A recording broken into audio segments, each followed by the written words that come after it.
Good morning! Gumising talaga ako ngayon ng 5:30 kasi nandito ang pamangkin ko si Enzo. Gutuming kasi kaya dapat magluluto ako ng maaga. Pero ito yung naisipan ko iluto. Ang dami kasi naming hinog na bayabas.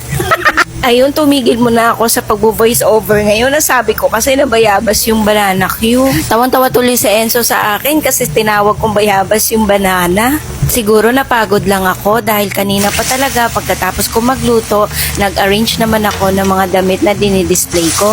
Tapos naglinis at pagkatapos gumawa ako ng mga videos sa TikTok. Marami kasing mga products na na-pending na dapat gagawan ko na ng video dahil busy nga hindi ko pa nagagawa. Minsan talaga sinisipag din talaga ako magluto kahit hindi naman marunong, pambahala na. Yung kapag naisipan ko lang, nagluluto, ganun din naman kayo, diba? Pero hindi lahat. Alam niyo bang hindi rin ako mahilig kumain ng mga binibili-bili ng pagkain sa labas? Kaya nagluluto po talaga kami. Hindi po talaga kami basta-basta kumakain-kain lang ng order-order.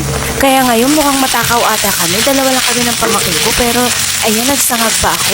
At pagkatapos ko magsangag, nagluto ako at nagprito ng itlog. Mabuti na lang, hindi marunong magreklamo yung pamangkin ko kasi feeling ko talaga pag tikim ko sa itlog, maalat.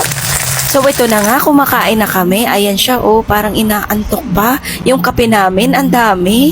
Adi kasi kami sa kape, kaya tignan nyo naman yung pinagtitimplahan ko. Malaking baso na talaga. So tara na, kain na po tayo. Bye!